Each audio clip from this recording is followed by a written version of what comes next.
is exactly 1 p.m. and you're very welcome to UBC Lunchtime News. My name is Sharon Chamdisha. In our top stories today, officials from Uganda Joint Christian Youth Council want Uganda People's Defence Forces, UPDF, excluded during the election process. Officials from UJCC, led by the Executive Secretary, Father Constantine Bonavinji, said demilitarizing elections will create ease and confidence among the voters. They were appearing before the Legal and Parliamentary Affairs Committee to give their submission on the electoral amendments. The Committee on Legal and Parliamentary Affairs is currently scrutinizing the 5 electoral bills that were tabled by the Attorney General in July this year. The bills in question include the Presidential Elections Amendment Bill, the Parliamentary Elections Amendment Bill, the Local Government Amendment Bill, the Electoral Commission Amendment Bill, and the Political Parties and Organization Amendment Bill. A delegation from Uganda Joint Christian Council, while presenting its views on the 5 electoral reforms before the committee, emphasized the demilitarization of the electoral process. The use of police during elections is embedded in the law, but not the UPDF. The over-militarization of an election process threatens and intimidates voters. Officials told the committee that much as security is paramount during elections, over-deployment of security personnel, especially the UPDF, creates a situation of discomfort. The council also opposed some of the sections, especially in the Presidential Elections Amendment Bill. JCC recommends that UPDF should be left out in an election process. Two of the members of the Electoral Commission, which we propose should be revisited with the view to giving an opportunity to every qualified Ugandan to apply for appointment as chairperson. They also observe that over-deployment, especially the military, keeps voters away from the polling stations. Uganda is, however, left with less than 2 years to go to the presidential and parliamentary polls for 2021. Susan Naonga reporting for UBC TV. Thank you, Susan Nanga, for that update. Now, Uganda Cranes goalkeeper Dennis Onyango is to testify during the Independence Eve National Prayer Breakfast slated for Tuesday in Kampala District. The prayer breakfast, organized by Parliament, attracts congregations from all political parties, various religious denominations, members of the diplomatic corps, and business community. The organizing chairperson of the event, David Bahati, says the prayer is to unite the politicians, remind the MPs of their role in national development and bond during the country's relation with God.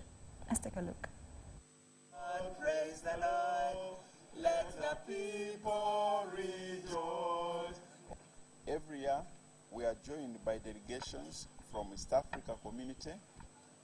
Like this year, we'll have a big delegation from Kenya, South Sudan, Democratic Republic of Congo, the United States of America, Germany in Europe, Asia, among others, to pray together as stewards of God. The essence of the prayer breakfast is to remind legislators and leaders in the country of their role in making laws, policies, decisions that respect and develop mankind as children of God, and to deepen our relationship with God. It also gives our nation that spiritual strength to renew and strengthen those bonds of brotherhood and sisterhood with the faithful across the country and around the world. The National Prayer Breakfast also gives us the opportunity, a platform to ask for God's guidance and express our gratitude for what He has given us. To give a testimony this year is our own Dennis Onyango, who is our goalkeeper for the Cranes. He will be testifying to the whole nation what God has done for him and what it means in terms of character in leadership in the area of sports. An award-winning Uganda professional footballer, currently piloting the national team, Uganda Cranes, as its captain.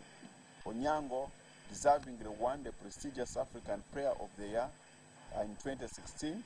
Born and bred in Uganda, Onyango began his career from the country before he went to play in South Africa Premier Soccer League.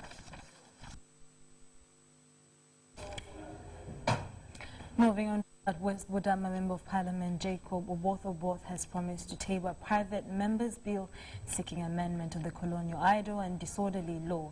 Now this follows the President's directive ordering police to stop arresting people under this offence that he termed colonial. The President was this week addressing residents of Nansana. Take a look. President Yoweri Kaguta Museveni ordered police to stop arresting people on idle and disorderly charges, calling it colonial nonsense. The president's directive followed continuous arrest of youth by police under the idle and disorderly law stipulated under the Penal Code Act. However, although the president ordered police to stop these arrests, this does not automatically annul the law. It's against this background that members of parliament are seeking clarification from the Attorney General on the validity of the law, whose implementation has been scrapped. Honorable Speaker, the law still remains on the status books. People can still be arrested and people can still be charged. And the magistrates are not going to cite the President's directive. They will rely on the evidence either to dismiss or convict. So if this law is irrelevant, and so many other laws are irrelevant, they are archaic, and they have remained on the status books for so long, had taken upon ourselves the task that probably now, if you could guide further, if the Attorney General does not come up with it, we shall come and seek leave as a committee to process that amendment. The West Budama legislator Jacob Oboth, however, has promised to table a private member's bill for this particular amendment should the Attorney General delay to pronounce himself on the issue. Probably if the Attorney General does not come soon, it would be a ground for us to seek for leave, so that it's a very, very small amendment that would be just to delete this other offense. And the Speaker of Parliament, Rebecca Kadaga, has however directed the Attorney General to advise on whether to amend the law. There are also others. There are one or two others which the Attorney General has also completely forgotten about. We could also handle them, and we delete those parts of the law. Thank you. The idle and disorderly offence is punishable under the Penal Code Act, which provides for crimes and their punishment. The President's directive, though, seems to have been long overdue, since it had been protested by the prison officials and some human rights defenders. Susan Naonga, reporting for UBC TV. Senior commanders and directors and the land forces of the Uganda People's Defence Forces have completed a 2-day basic and combat fitness tests conducted at Land Forces headquarters in Bombo, Luero. The exercise was supervised by the fitness experts from UPDS Chieftaincy of Medical Services and Directorate of Sports. The Commander Land Forces Lieutenant General Peter Elwelu, with all directors under the Land Forces, division commanders, brigade commanders, battalion commanders, and other officers from units and other services have participated in the 2-day basic and combat fitness tests conducted at Land Forces headquarters in Bombo, Luero.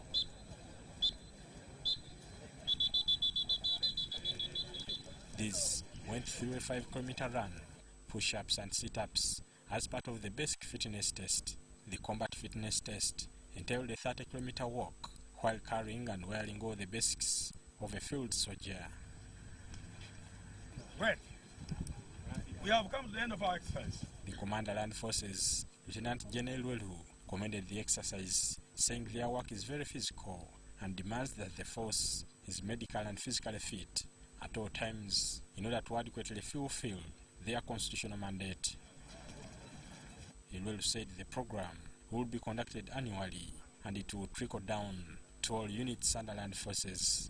Major Dr. Dungo of the UPDF Medical Services, who was the exercise doctor, said the confirmatory test shows that they are as fit as they are reflected in their medical files. The head of the organizing committee for the exercise, Major General Paul Chanda, the Chief of Staff of Land Forces, noted that the Army plays a vital role in providing security in the country and must measure to the task at all times.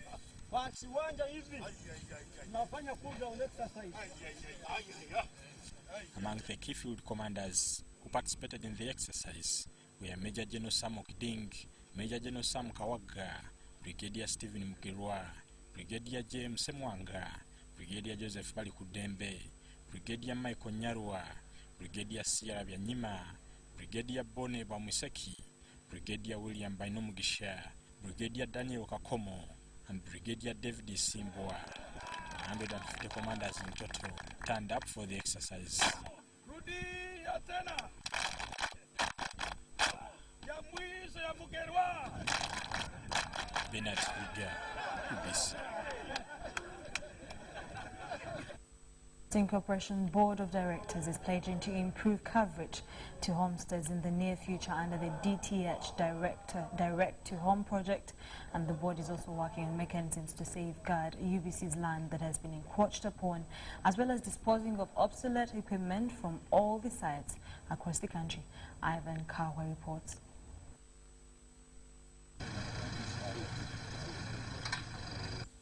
Some of them I know will be kept for as spares, and some of them will be disposed of. Some of them will go to the museum, because we need to create a museum where people can see where actually broadcasting in Uganda started. And it will, if we can make that, it can also be a source of revenue. Technology keeps changing. Today you have this kind of transmitter, then tomorrow you don't need it. And most of this equipment is very, very expensive. But I can assure the public that we are headed to a straight path. We are doing everything possible to ensure that signal distribution is perfect across the country. We are looking at the national coverage, because our mandate is for national coverage. The issue of encroachers, that one, many of the pieces we have visited, our engineers have been actually working tooth and nail to make sure that these encroachers are not so much, and I don't envisage any further problem. But the quickest solutions for UBC, we need to put marks on our land, especially in the boundaries, which are clearly marked UBC, and they should be high to at least 4 meters. So there are projects like the DTH. The DTH is a direct-to-home transmission, which will enhance the national coverage of the national broadcaster. And we are hoping that, just like the desire of our president, that he wants to sit in Kampala and talk to everybody. If we implement that project, it will be history now. It will be possible. Want every Uganda to be able to receive information from wherever they are. So that is something we are working on, with of course support. We need a lot of support, we need a lot of equipment, high-tech equipment, but we are trying our best, and government is also helping us somehow. National Information Technology Authority (NITAU) has decried public vandalism of internet cables which derails internet connection efforts in hard-to-reach areas. NITA's Executive Director James Saka underscores the need to embrace subsidized internet connection, a government program currently ongoing across the country. He said this during an e-government consultative workshop in Soroti, where State Minister for Karamoja Affairs Moses Chizige urged Ugandans to desist from misusing social media. It is open for all to see that Ugandans seek government and public services on a daily basis, although sometimes limited by weekends and public holidays. This is the challenge, to which a solution is being sought through subsidized internet connectivity across the country. Higher internet penetration improves our GDP. As you are aware, in our country, most of our population now are young people. They use the internet to do business, to create jobs, and the national backbone infrastructure plays a key role in that area. Over the years, an extension of about 3,000 kilometers across 39 districts of national backbone infrastructure has been realized, connecting over 400 government offices. In Phase 4 of the initiative, Teso and Karamoja sub-regions of eastern Uganda are the latest beneficiaries. We completed 3 phases. This 4th phase covers West Nile and Moroto. So we've come to Soroti to bring together all the district leaders of this region, where the national backbone infrastructure will pass, so that they support the implementation of the project as we implement it to take it to Moroto. Karamoja has frog-leaped from nothingness to internet. They didn't have the television era, they didn't have the telephone era. Now they're using mobile telephones. And this national infrastructure, backbone infrastructure is very, very important to the people of Karamoja. For Soroti, which is already connected to the system, some reservations have been made. The Soroti District LC5 chairperson, Michael Egonyo, wants internalization of what he describes as increased innovations. If we are bringing these innovations, let them not be so frequent, because you are bringing another one when we not acclimatize with the other one. It can cause us what? Problems. For now, the public is urged to embrace the initiative and desist from vandalizing internet cables. You would like to be able to, as a citizen, to have all your services find you in the comfort of where you are at. And that is why we do these services, so that we can stop people traveling so many kilometers. The National Backbone and E-Government Infrastructure is a World Bank funded project. It aims at connecting districts and towns across the country, including government offices, via an optical fiber cable network. Henry Okurut, UBC. Thank you, Henry Okurut. Now, Kampala Capital City authorities to implement President Yoweri Museveni's directive of releasing street vendors and hawkers who were arrested by KCC enforcement officers for failure to pay a fine of 1 million Ugandan shillings. While chairing the authority meeting at City Hall, the Lord Mayor Elias Lukwago said this was long overdue and a technical team is to effect it in 2 weeks' time. Uganda Police has written to Kampala Capital City Authority requesting it to comply with President Museveni's directive of 1st October to immediately release people arrested by Kampala Capital City Authority enforcement personnel for failure to pay fine of 1 million shillings. The letter was read to councillors during an authority sitting at City Hall here in Kampala. Note of that letter, and as cases we are going to consult our colleagues in the various government organs to ensure that we implement the directive. Of course, we have not been arresting vendors of recent, because we are ensuring that vendors are given appropriate spaces in the city where they are supposed to operate from. Tensions flared during the meeting after Lukwago read a letter from the former legal director, Charles Ouma, who was summoned to be given a fair hearing on how KCCA lost 3.7 billion Ugandan shillings in consent judgments signed by him. Ouma, through his advocate company, Ouma Tinyinondi, indicated that he is going to be out of office until 6th January 2020 and that he served the acting ED a handover report detailing the activities of the legal department during his tenure. Another letter from the acting executive director KCCA, Engineer Andrew Chitaka, was clear that these consents were illegal because the said applicants were not formally KCCA employees and not entitled to salary. Since this has already been declared as an illegality, the authorities have got a corporate which can sue and be sued. The money we are talking about is public money. These are public funds, as we have already stated. Why don't we, as we have done some in the past, instruct our legal department to institute legal proceedings? Is that you've been empowered. The committee has done its work. CPAT did its report. Management has adequately responded on this matter, and it is now squarely in your docket to act as per the provision of the law. Lukwago concluded that both Ouma and Caleb, now in office, are liable for the 3.7 billion Ugandan shillings loss, putting Caleb to task to explain how this illegality happened in the legal department. Those consents were entered into. I was not a director. I was not a member of management. I was a manager. Litigation.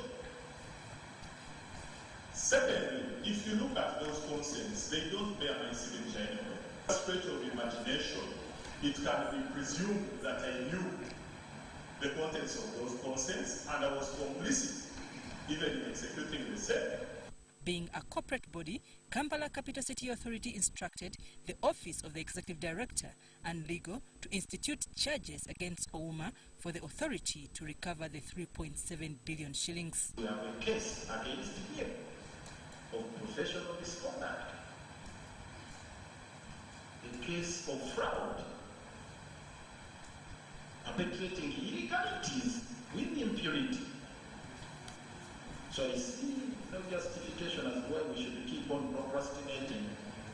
Meanwhile, KCCA has resolved to lay off the current leadership of Wandegeya Market since its tenure had expired and now needs a new leadership whose names are to be adopted by council. I support the recommendation that the current leadership be aside. KCCA manages the market because this is a KCCA market. We should maintain the KCC to take over the leadership of the market to avoid another problems. We are here to take decisions for the management of Wandegeya Market. Period. We're not going to be blackmailed here. I have even some people saying votes. We're not talking about votes now. We are not talking about votes. Proper management of Wandegeya Market. This was after aggrieved vendors petitioned the office of the Lord Mayor over mistreatment. However, some vendors disagreed with this decision, saying Lukwago is biased.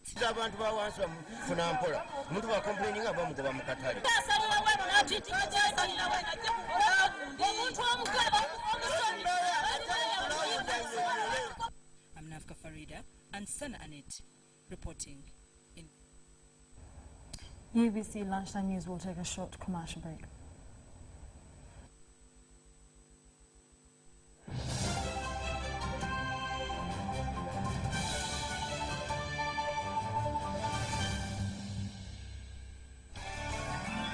Inspirational moment with Pastor Jackson Senyonga of Christian Life Church, Kampala. Ephesians chapter number 3, verse number 19. The Bible says that may you experience the love of Christ,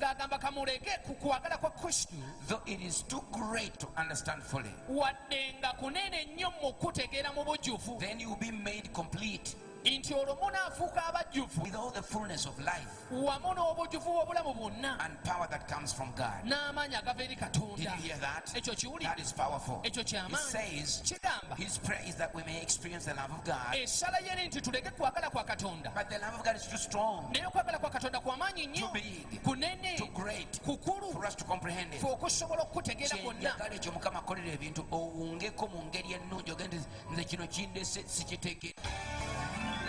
Inspirational moment with Pastor Jackson Senyonga of Christian Life Church, Kampala. Reward check target. Dial star 162 hash. Get 100% on data and bonus. Win instantly with Mega Masape. Just recharge and hit your target. Mega Masape from Airtel is back. And everyone, we mean everyone, gets a bonus. All you have to do, check your target, recharge, get 100% bonus on data and minutes. Dial star 162 hash today to know your target. Airtel, the smartphone network. Every dream has a challenging journey. Ours began in 1998 with a mission to drive the development of a robust communications sector in Uganda. We created structures to champion the dream. We've evolved, made discoveries, supported great minds, empowered Ugandans, and fostered a vibrant culture, enabling communication for all. Down the years, we've created memories and networks, uniting generations and building great partnerships. Together, we can go even further. UCC, celebrating 20 years of achievements.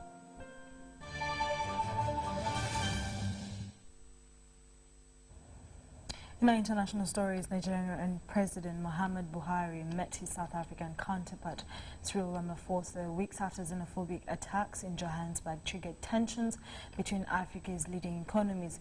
Nigerians were among those targeted, during which resulted into the death of 12 people and led to hundreds of people lost last month. On Thursday, amid warm smiles and a joint commitment to strengthen bilateral relations, Buhari said the attacks were unacceptable and called for preventive measures. Two of Africa's largest economies, South Africa and Nigeria. The two countries are meeting on the back of xenophobic attacks that occurred in South Africa in the past month. Both countries are cognizant of that period and are dealing with it. South Africa considers Nigeria a great friend and strategic partner, and that both countries are facing similar challenges. We meet here today in challenging times as our economies are faced with huge, but I believe not insurmountable challenges. South Africa is determined to continue to implement and develop strategies directed at ensuring economic growth, socio-economic development, and inclusive prosperity for the mutual benefit of all our people and the people of Nigeria. On the other hand, Nigeria sees South Africa as key to the development of the continent.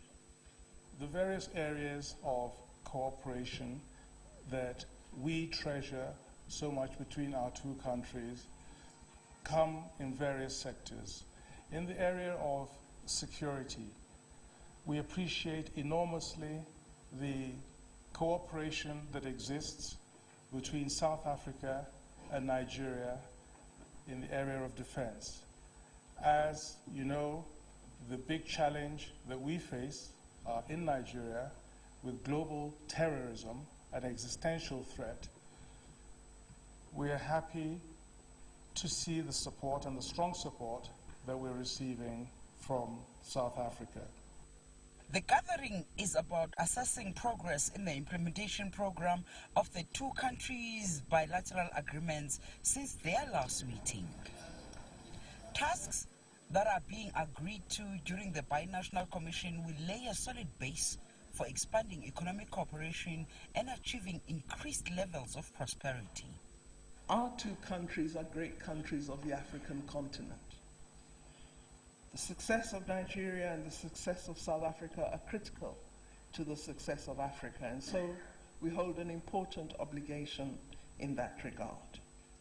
We are bound closely in so many ways.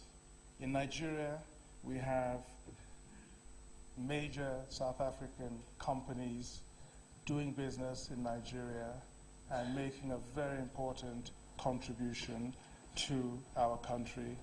Several agreements and memorandums of understanding, or MOUs, between the two countries are currently at various stages of implementation.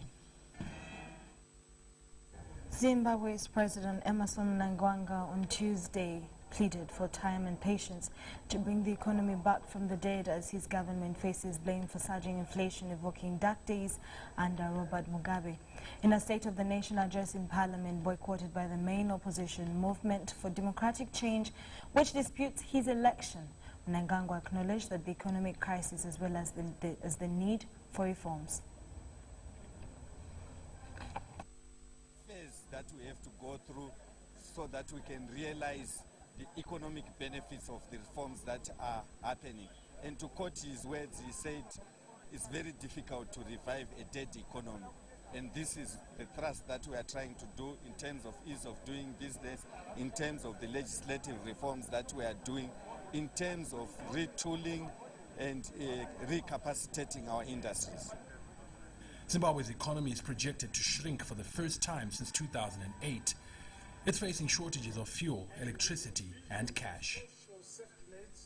Despite the current challenges, the president is determined to pursue international re-engagement, step up the war against corruption, and continue to pursue economic reforms.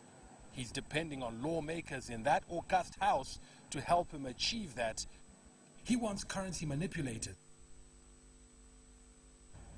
That brings us to the end of our UBC Lunchtime News. My name is Sharon Chomdisha. Have a good afternoon.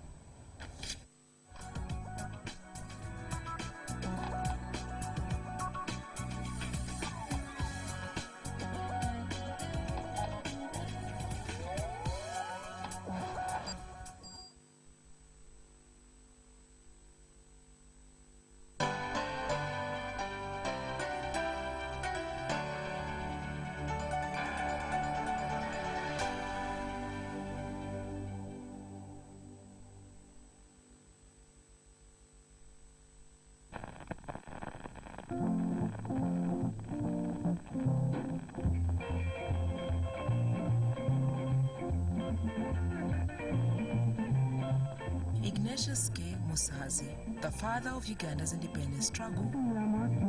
He has been the inspiration of political movements in Uganda. The nation seemed taken aback.